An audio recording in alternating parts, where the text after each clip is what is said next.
Estás entrando en un mundo lleno de vida interior, de armonía, de felicidad. Un mundo donde los sueños se vuelven realidad y el misterio se puede observar. Donde la solidaridad, el humanismo y la espiritualidad se palpan en el ambiente. Tierra de Sueños es el programa que te descubre otros valores de existencia sin perder la realidad de tu propia vida. Trabaja, estudia, escucha, observa, medita y valora. Te mostramos muchas realidades. Te enseñamos muchos caminos. Te ofrecemos muchas herramientas incomparables para tu crecimiento interior y desarrollo personal. Bienvenido a Tierra de Sueños, el programa para gente como tú. Muy buenas noches y bienvenidos a Tierra de Sueños. Justo en este preciso instante y durante 120 minutos vamos a expandir nuestras conciencias, vamos a mirarnos a los ojos y decirnos qué hemos hecho hoy de bien y qué hemos hecho de mal, en qué hemos errado, qué hemos hecho para acrecentar nuestro espíritu, nuestra alma, para fortalecer nuestros valores y qué hemos hecho para mitigarlos, para esconderlos, para nublarlos.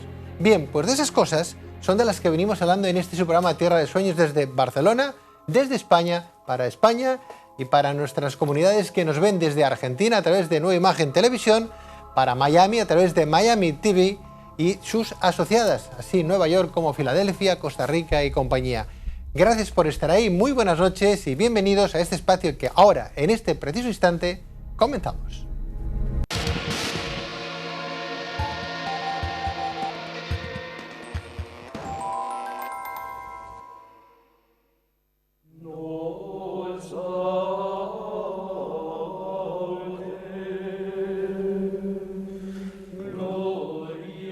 Vivimos en el ruido y hemos olvidado que el silencio es una herramienta indispensable para pensar con claridad, para evolucionar interiormente y para calmar nuestras emociones, pero también es una herramienta espiritual, mística y llena de poder.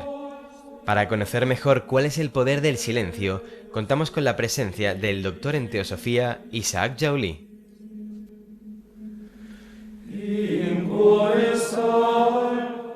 Doctor en Psicología y miembro de la Sociedad Teosófica Española. Es nuestro siguiente invitado, el doctor Isaac Joly, alguien que conoce perfectamente el plano espiritual, evolutivo, humano y la mente pensante de todos aquellos, no solamente que concurren a su consulta, ¿verdad?, como psicólogo que es, como doctor, en este noble arte de entender ese 20% que todavía hoy la ciencia solamente conoce del cerebro humano, sino que además de esa amplitud, que somos más anchos que nuestras propias ideas, así al menos lo decían los presocráticos. Doctor Isaac Joly, muy buenas noches. Buenas noches. Bienvenido, doctor. Gracias, Pedro. Hablemos de cómo buscar esa felicidad, esa paz, ¿no?, interior. Busquemos el silencio, pero el silencio entiendo yo que tendrá muchas expresiones y tendrá muchas definiciones, ¿no? Para la psiquiatría, para la psicología, para la teosofía, el silencio o la búsqueda del silencio, ¿qué significaría? Si lo vemos desde el punto de vista de la psicología o la psiquiatría, tiene que ver mucho con el equilibrio interior. Ese ruido interior que está en todos los seres humanos, por lo menos en la gran mayoría, que le impide sentirse en paz consigo mismo. Hablaríamos de que si esa paz se produce y se genera, porque el silencio siempre está. La antigua tradición nos dice que tras de toda manifestación que ocurre en este universo está el silencio. Tras de toda esta manifestación finita, porque a pesar de que el universo pueda tener un principio, tendrá un fin, antes de que eso existiera estaba ese gran plano de manifestación vacía, o digamos, llena de plenitud, como dice la tradición, aunque a los ojos de nuestros sentidos no se capte salvo como un vacío y un gran silencio. Entonces, toda manifestación tiene tras de sí, como todo ser humano tiene tras de sí, ese silencio que podemos identificarlo con lo más profundo, con la esencia infinita que habita en nosotros. O sea, ¿el silencio sería entonces la ausencia del todo? El silencio sería la ausencia de esa manifestación que nosotros, hablando particularmente en el ser humano, genera nuestra autoconciencia y el movimiento que tenemos en nuestra evolución. Tras de eso está esa fuerza, es una energía, si queremos llamarle así. Pero esa energía tendrá movimiento. Desde el punto de vista búdico, doctor Joly, hablamos del silencio como vamos a evacuar, vamos a eliminar todo momento pensante de nuestra mente, vamos a intentar vaciar la mente para luego volverla a cargar de cosas y de pensamientos positivos sobre todo. Pero vamos a vaciar la mente y vamos a buscar el silencio en nuestra mente. Pero claro, buscar el silencio, no sé si ese es el término o ese es un poquito el discurso de lo que nos está explicando, pero vaciar esa mente y buscar ese silencio tampoco es del todo fiable, porque siempre habrá ese resquicio espiritual que estará ahí dentro hablándonos o nosotros mismos buscándolo. Incluso los ermitaños, las anacoretas, los que se buscan y se meten en sus cabañas solos en el mundo, buscan evadirse, ¿no? Buscar esa capacidad de introspección. Pero aún así, nunca llegan a encontrarse con el silencio absoluto, porque la parte espiritual está dentro de nosotros, ¿no? Bueno, de acuerdo a esta misma enseñanza, el concepto de silencio, que para nosotros sería ausencia de sonidos, de algo que nos distraiga, no solamente psicológicamente, sino mentalmente, emocionalmente y con nuestros actos, no significa tanto vaciar, sino significa serenar a nivel individual. Normalmente todos los seres humanos durante nuestro diario vivir tenemos una constante interrelación del mundo exterior con nuestro mundo interior y de nuestro mundo interior con nuestro mundo exterior. Y eso genera ciertos canales de comunicación, pensamientos, emociones. Eso es válido desde el punto de vista de personalidad. Y es necesario desde varios conceptos, incluso filosóficos, para la evolución del ser humano. Pero a medida que nosotros vamos partiendo de ese estado de inconsciencia con el que llegamos, cuando éramos pequeños, el bebé no es consciente, va pasando a un estado de autoconciencia con el proceso y el progreso de la evolución del pequeño, cuando pasa por el niño, el adolescente, hasta llegar al adulto. De ahí, dice la antigua tradición, que debería, después de haberse formado, vaciarse. El vaciamiento significa de todos esos contenidos que hemos ido tomando en el camino. Porque si no, eso no se produce. Ese estado de serenidad, de equilibrio, de silencio interior, no tiene el campo adecuado para germinar. Eso está ahí en nosotros, es tu esencia. La deidad interior, como decía el Maestro Jesús, el Dios interior que habita en el templo, necesita ese silencio, te habla a través del silencio. Yo recuerdo muy bien este maestro hindú, Bhagavan Ramana Maharaji, que él tenía una técnica que se llamaba la enseñanza a través del silencio, llamaba Mouna. ¿Sí? La mayor parte de sus discípulos o seguidores se sentaban alrededor de él y él no emitía ninguna palabra. Pero todos coincidían, y en esto Paul Brunton, que fue uno de los que se acercaron, que recibían una especie de riqueza de este maestro gurú, como le quieras llamar, sin que él abriera la boca. ¿Estamos hablando de energías, doctor Joly? No, de un estado de plenitud que él transmite a los demás. Tú quieres llamarle energía porque te va a afectar, vamos a poder decirle así. Es un estado de equilibrio. Obvio, tras ese estado de equilibrio está ese silencio, ese no movimiento de la conciencia que se queda, es como un mar sereno y tranquilo. Doctor Joly, ¿cómo buscar ese silencio en el día de hoy donde hay tanto ruido, donde trabajamos, ponemos el ordenador, escuchamos a los vecinos, el perro, el coche, el señor de la moto que va sin el tubo, sin el silenciador porque quiere que se le oiga venir? Sí. Es tremendo. Vivimos en una sociedad muy contaminada. Escribimos con bolígrafo delante del ordenador y nos ponemos la música de fondo. No hay paz, no hay silencio. Hay que retirarse, hay que ir a un oratorio, hay que irse a la montaña, dentro del mar, para no encontrarse con nada, para poder entrar dentro de cada uno y buscar esa felicidad. Bueno, el que quiera retirarse y siente que es necesario lo puede hacer, pero eso lo tenemos que encontrar en la sociedad donde hemos y nos movemos y donde vivimos. Hay varias formas y ha habido varios instructores que han tratado de transmitir esto. Los budistas, últimamente varios autores occidentales, algunos como Krishnamurti, la misma tradición oculta nos habla a través de la doctrina secreta, etc. Pero, ¿qué sería lo práctico para nuestros televidentes? Primero, estar en el presente, constantemente con la conciencia. Algunos autores le llaman alertidad, otros le llaman mindfulness, o sea, la conciencia completa en el presente. Segunda, no emitir juicios, cosa que ya es muy compleja.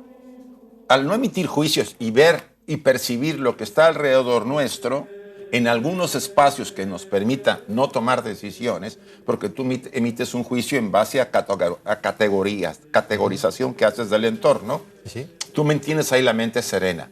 Observo las cosas, observo a las personas con las que estoy, no emito un juicio, las percibo como son, sin clasificarlas, sin ordenarlas. Ahí la mente está serena y tranquila. Y son los pequeños espacios que nos podemos dar durante nuestra vida diaria para que ese estado de silencio pueda de alguna manera manifestarse.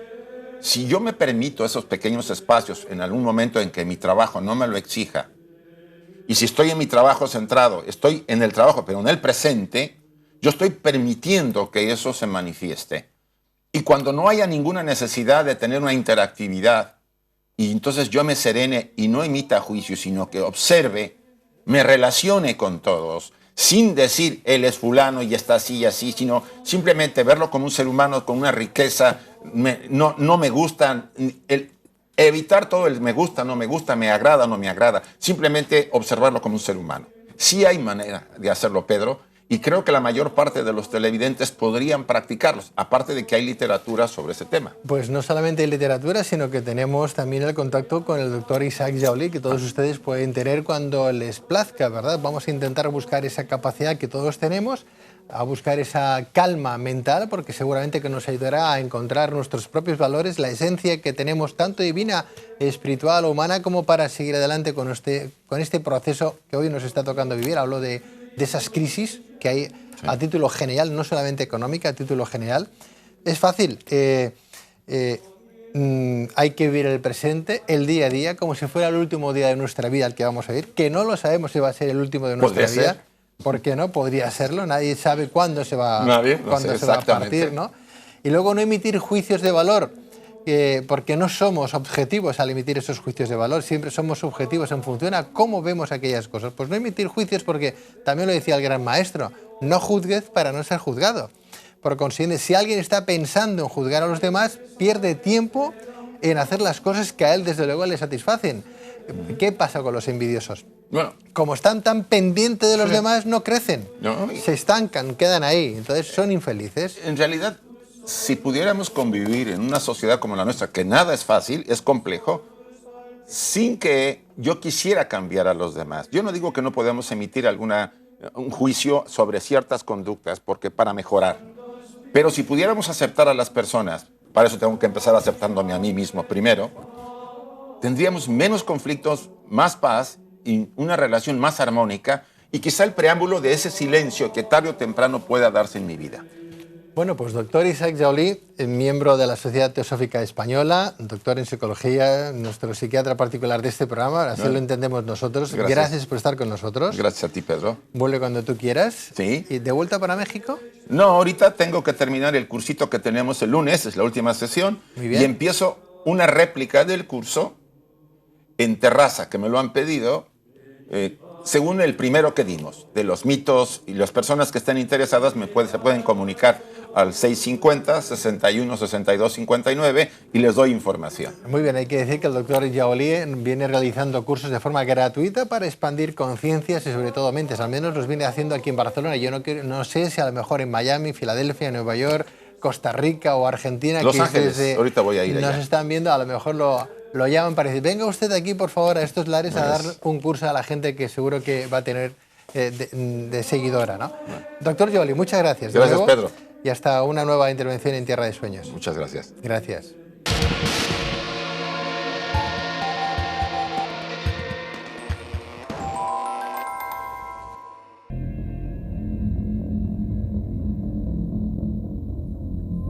La vida está unida a la muerte. Todos moriremos, pero quienes más sufren habitualmente son los que se quedan. ¿Es normal padecer dolor? ¿Cómo integra la muerte el ser humano? ¿Qué es el duelo y cuántos tipos hay? Para hablar de este tema que nos afecta a todos, nos acompaña esta noche el periodista y escritor Pedro Palau Pons.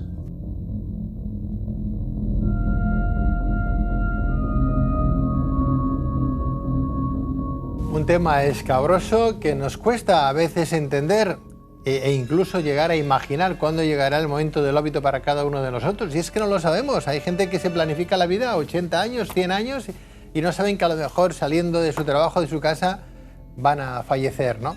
Es algo que no podemos de forma sustancial palpar o ni tan siquiera modelar a nuestro gusto. Está ahí, ¿verdad? Bueno, pues vamos a hablar de la muerte y el duelo, algo significativo. Decía la voz en off de nuestro compañero Helio que los que más sufren son los que se quedan, o no, dependiendo un poco de los actos que hayamos hecho durante nuestra vida en este planeta, así se nos juzgará. Así estaba la balanza de Ra en el antiguo Egipto y así hablan otros postulados como la propia Iglesia Católica. Por aquellos 3 pasos, nos quitaron uno, el limbo, el purgatorio y el cielo, para llegar a ese estado de sentarse al lado de la diestra del Dios Padre. Bueno, si eres bueno y llegas a esa tesitura, pues vivirás bien, tendrás pues otra vida mejor que la terrenal, pero si no, en el supuesto que creamos. Pero ¿y si no creemos? ¿Tendremos algún sufrimiento o solamente quedará lo que hicimos aquí en esta vida? Vamos a hablar del duelo y de la muerte. Pedro Palau Pons, muy buenas noches. ¿Qué tal? Buenas noches, Pedro. Bienvenido, Pedro. ¿Siempre se ha percibido desde el proceso histórico a la muerte como algo doloroso? Siempre desde que asumimos que la muerte es un proceso que conviene reverenciar. Es decir, si nos vamos a la parte más antigua de la humanidad, los datos nos dicen que antiguamente, en la prehistoria, el ser humano no contemplaba la muerte. Es decir, alguien de la tribu fallecía y ahí quedaba su cadáver, no había ningún tipo de ceremonia, ¿no? Entonces, hay 2 datos muy concretos en la historia. Uno nos lleva a 800.000 años hacia atrás, a la cima de los huesos, en Atapuerca, donde se encuentra lo que se ha considerado la primera muestra funeraria de la historia, que es una pequeña piedrecita, es una pequeña piedrecita trabajada como herramienta de corte, le llamaron Excalibur, y estaba colocada encima de un montón de huesos. Se supone que eso es una especie de ofrenda funeraria, es la primera o la más antigua de la historia, ¿no? Mucho más elaborada, es decir, si eso es real, hace 800.000 años que el ser humano ya contemplaba la muerte como un acto trascendente. Por lo tanto, ya habría un dolor, un duelo, etc., ¿no? Ahora bien, si avanzamos mucho más en el tiempo, nos tenemos que ir al actual Irak, a Shanidar, donde se encontraría lo que es la tumba ya registrada de un humano más elaborada y más antigua del mundo, de una datación de 65.000 años atrás en el tiempo. Ahí es cuando vemos, a través del polen, del resto arqueológico, que el ser humano contempla la muerte, contempla la colocación del cadáver, es decir, los restos de Shanidar estaban colocados de una forma determinada, había flores alrededor. Por tanto, ahí sí que entendemos que se prepara al difunto para otra vida, con una creencia espiritual, y que se le prepara y por tanto se le duela, ¿no? se le rinde tributo. Fuera de esas 2 épocas no sabemos qué han sentido los humanos, es decir, el duelo hoy es algo muy asentado, muy concreto, se puede mesurar desde el punto de vista neurológico, psicológico, etc. Pero antes, claro, uno moría y ahí quedaba, ¿no? O sea, en el momento en que se llega a sacralizar de alguna manera la muerte, ¿estamos hablando de qué época, de qué tiempo? El dato más antiguo, claro, hace 800.000 años no había o no tenemos pruebas de que existiera religión, pero hace 65.000 en Shanidar sí había un concepto espiritual. ¿Por qué? Porque si tú preparas a un difunto, no es solamente que le prepares un ajuar, pues a lo mejor con sus elementos que le acompañaron en vida, sino que a lo mejor lo preparas porque crees que hay algo más allá de la vida, ¿no? La antropología lo que nos dice es que nosotros empezamos a creer en una existencia más allá a partir del momento en que consideramos que había la existencia de un ser superior, y en ese momento nos damos cuenta, supuestamente, de esa existencia del ser superior, por lo menos hace 65.000 años. Claro, de ahí a la creación de las religiones es mucho después. Pedro Palau Pons, dentro de unos días llegará el día de todos los difuntos, de los muertos, ¿verdad?, de los fallecidos, de la gente que se marchó, de los que ya no están con nosotros, al menos en cuerpo, pero sí en espíritu, y es el momento de rendirles culto, de rendirles duelo, de rendirles un pequeño tributo, al menos anual, a los que ya partieron. Claro, todo depende mucho de en qué cultura nos situemos, ¿no? En sí, debemos contemplar que la muerte es un hecho habitual y es un hecho del que nadie escapa. Entonces, lo comentabais en la introducción, ¿no? ¿A quién lo pasa peor, el que se queda o el que se va, ¿no? En sí, el duelo siempre está asociado al sufrimiento físico y mental que padece la persona que se queda. Es decir, lo otro, claro, no lo podemos cuantificar. Entendemos que está basado en una serie de creencias y que esa persona, en el supuesto que haya una creencia, lo pasará mejor o peor en el más allá, ¿no? Pero los que se quedan son los que se someten al duelo. Entonces, el proceso de duelo, desde un punto de vista psiquiátrico y psicológico, es muy importante porque eso puede marcar lo que hagamos después en nuestra vida. Es decir, es lógico que sintamos dolor, es lógico que sintamos añoranza, que haya un padecimiento porque alguien ya no estará con nosotros, y ahí se cuantifican los diferentes tipos de duelo, ¿no? O sea, una cosa sería el dolor físico, la muerte de un ser querido puede producir ausencia de sueño, puede producir jaqueca, dolores de cabeza, estados de sudoración activa, puede producir mucho estrés, pero luego iremos al apartado emocional, es decir, no todo el mundo acepta la muerte, no todo el mundo acepta el duelo, y no todo el mundo lo manifiesta, y ahí es cuando salen los problemas, ¿no? Por tanto, sí es importante que en fechas como estas bueno, nos recordemos a nuestros difuntos, como lo hacen en todas las culturas, ¿no? Porque es una forma de canalizar el dolor. O sea, pensemos que el duelo requiere una canalización del dolor, ¿no? Y ahí entraríamos en por qué unas personas parece que no ha fallecido nadie, es cuando viven el duelo ausente, son personas que no pueden exteriorizar nada, ni física ni mentalmente, es como si, bueno, no se les hubiera muerto nadie. Decimos que padece un duelo ausente, pero también puede que ocurra el duelo retardado, es decir, alguien fallece hoy, por ejemplo, y hasta de aquí 6 meses tú no exteriorizas esa sensación, ¿no? Es un bloqueo que genera en nuestra mente a veces mal llamado sistema de protección para que no enfatices o no exteriorices aquello que te está pasando. Pedro, defíneme en pocas palabras la palabra duelo. Duelo es la necesidad que tiene el ser humano de purgar, entre comillas, y entender que alguien ha fallecido.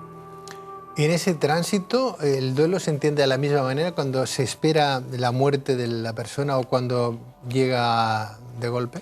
Sí, la única cosa es la preparación. Es decir, cuando alguien fallece de forma repentina no ha habido un momento de preparación, pero el cuerpo sufrirá igualmente porque ese ser ya no está. Lo que ocurre es que posiblemente el choque emocional sea mucho más intenso cuando la muerte no es esperada.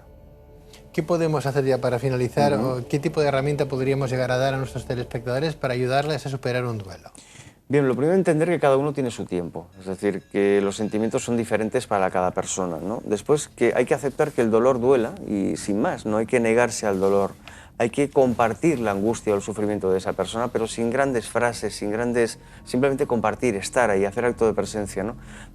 Es importante no perder el ritmo, es decir, la persona no se debe abandonar, tiene que seguir descansando más, pero debe seguir su día a día, porque cuanto más se incorpore a la normalidad, mucho mejor, ¿no?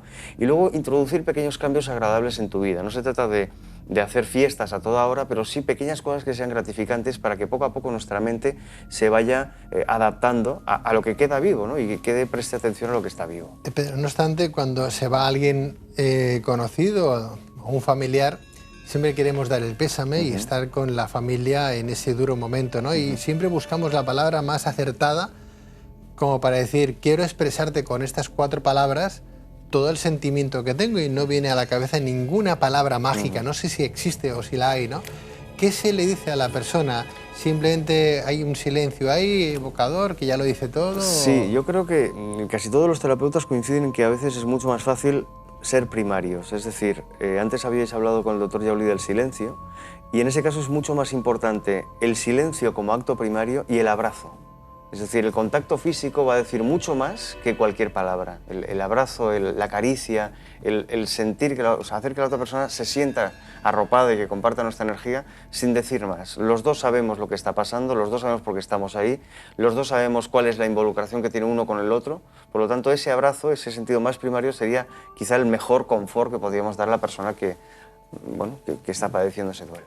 Bueno, pues vamos a ir experimentando esos abrazos, vamos a intentar abrazarnos todos, ¿no? Al menos al día de hoy, aprovechando a los que tenemos todavía vivos con nosotros, porque claro, luego llegará el momento de la partida y no sabremos tampoco no abrazar al que se marcha, sino seguir abrazando a los que quedan, ¿no? Es una experiencia importante. Luego nos vamos a abrazar todos para empezar a experimentar, ¿no, Pedro? Muy bien. ¿Sí? Sí. Hay una señora que anda por el mundo que se llama Ama, que va dando abrazos fraternales por todo el mundo a la gente que se acerca, ¿no? Porque es la forma más primaria de compartir esas energías. Qué bonito es eso. Bueno, pues ya lo saben todos ustedes. Vamos a darnos un buen abrazo fraternal desde España para todos nuestros amigos que nos ven en Tierra de Sueños, para al menos empezar a experimentar lo agradable que es eso, simplemente un abrazo. Gracias por estar con nosotros en Tierra de Sueños, Pedro. Vosotros. Cuídate. Gracias.